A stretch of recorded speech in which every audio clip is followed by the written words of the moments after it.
Hey, you guys, we are excited to just introduce the gals behind the camera. They are very reluctant to be on film right now, but we had to show you who is doing all of this amazing work. This is my daughter, Olivia. She is an art major, and she is helping us do videos. She's the hands under the camera are hers, and Sarah is behind the scenes, but she is helping with she knows our products super well. So she's helping Olivia navigate any issues that come up. Sarah's been with us forever. She is the glue. She keeps this place organized, tidy, as well as stocked with IOD. So I know you all want your own Sarah, but she's ours. So we just wanted to take a minute and introduce them so you know who it is bringing all of this magic to our YouTube channel. Okay, you guys, we're going to get on with the project. Today we are doing a amazing tutorial for a jewelry organizer. I have one of these at home. I love it. I use it all of the time. And we are going to do one all IOD. So here we go. Hello everyone, welcome back to another DIY tutorial. Today we are going to be making this beautiful DIY jewelry organizer. We are going to begin by prepping our plywood board by painting it and allowing to dry it thoroughly. We are using an off-white chalk paint. This board allows you to have a flat surface to stamp on as well as giving additional width for your hanging nails to grip into without pushing through the back. Go ahead and get your stone gray IOD ink and ink all over the Rose Toile stamp. For this project, there's no need to take the stamps off of the backing since they already make a beautiful design already. Apply the ink all over the face of the stamps. For this project, we are going to be doing something a little bit different than you might be used to. Instead of stamping this directly on to the board, we're actually going to first stamp it onto a piece of paper to remove most of the ink so that once we actually stamp it onto the board, it's going to give us a faint vintage textured look.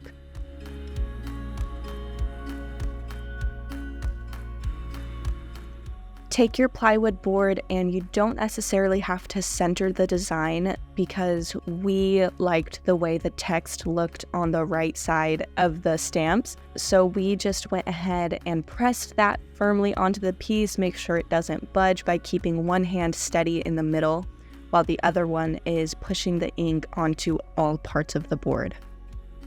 And look at that beautiful impression that these stamps made. I loved how you didn't have to take the extra time to rearrange the different stamps. With that being said, there is going to be some negative space left on the plywood board because we did use the whole stamps instead of separately. So go ahead and apply the same color ink to the same stamps towards the top so that you can just go ahead and fill in that negative space without having to peel off the stamps and using them separately once again.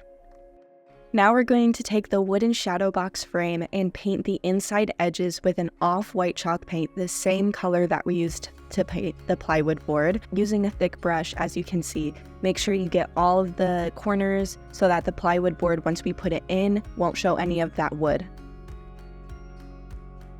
Take a generous amount of Titebond wood glue and apply to the back of the shadow box board that we had just painted. And we're going to take the plywood board that is stamped and ready, center it in the middle, and press firmly. This glue does dry quickly, so no need to wait for a long time.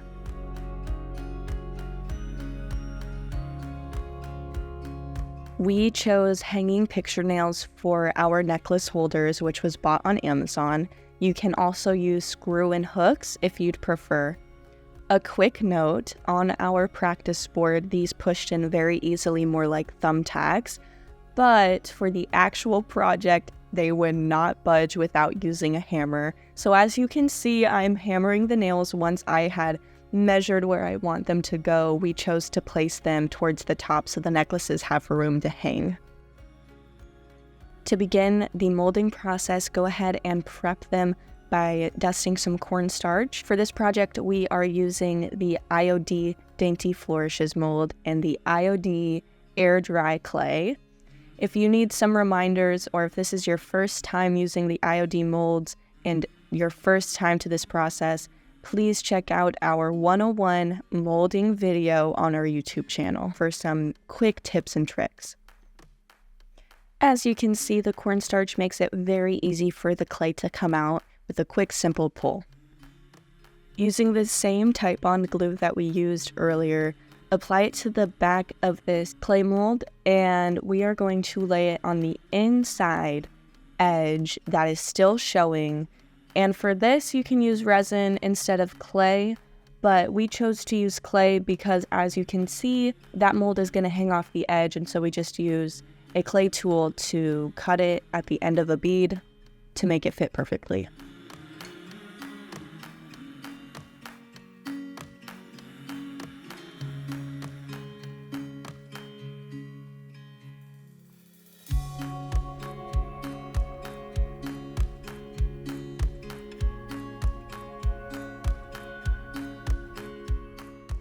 Once all of the edges are covered with clay, take an artist brush using an off-white paint, the same color we've been using since the beginning, and paint over the clay. The clay does not necessarily have to be completely dry for this step. We just wanted all of the colors to blend together perfectly.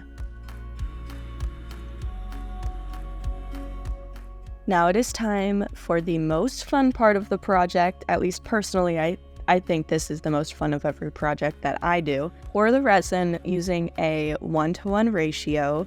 We used a kitchen scale to make sure that we had the proportions right. When pouring the resin, I like to pour a little bit at a time so that I don't pour a bunch and it goes over the expected measurement.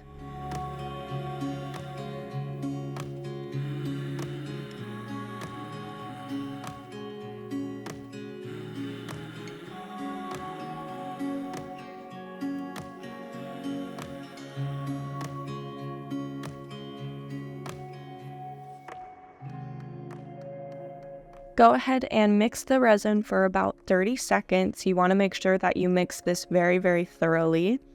Go ahead and take the Dainty Flourishes IOD mold and pour the resin into all of the different designs that you see.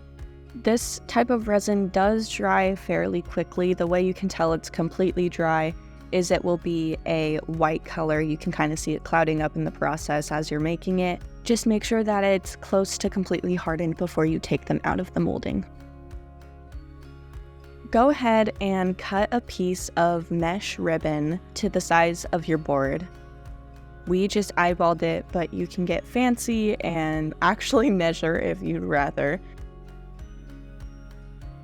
If we were to do this project over again, we would pre-paint the ribbon before stapling it onto the board. Later on in the video, you can see us painting the ribbon with a little paper underneath so it doesn't get onto the stamps beneath it. Just a quick tip, either way, it ended up working out perfectly. Take your stapler gun and staple close to the edge of where that board meets the molded beads, and just staple your ribbon onto the board beneath it.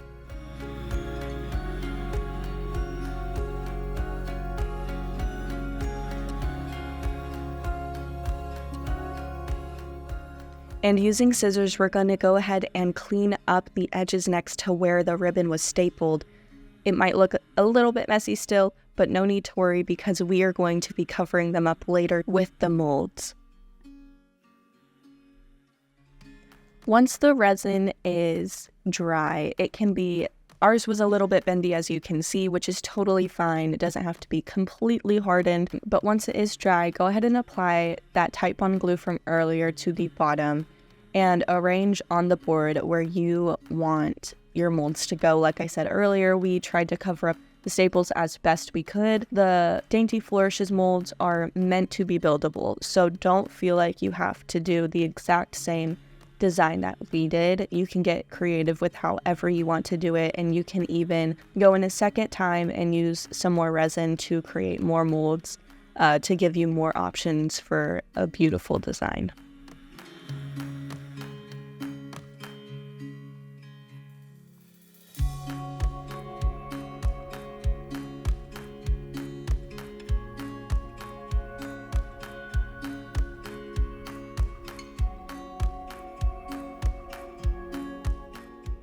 go ahead and play around with your molds and how you want them arranged. When you press firmly onto the board, some glue might seep out underneath. That's totally fine. I just took a popsicle stick and kind of cleaned it up so it wouldn't mix in with the paint later on. This is the arrangement we finalized. We really liked the symmetrical look, and these dainty flourishes are just so beautiful, and personally I think they were perfect for this jewelry organizer.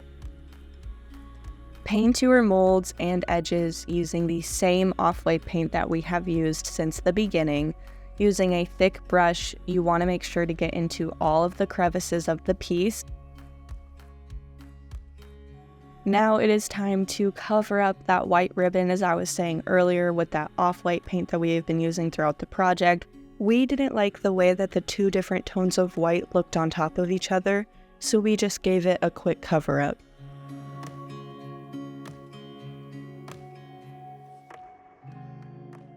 And just like that, everyone, with a few simple steps, creates this wonderful, detailed jewelry organizer. I personally love this project. I love organizing and having a place for everything. So I will definitely be using this, and it's such a wonderful decoration while also being very, very handy.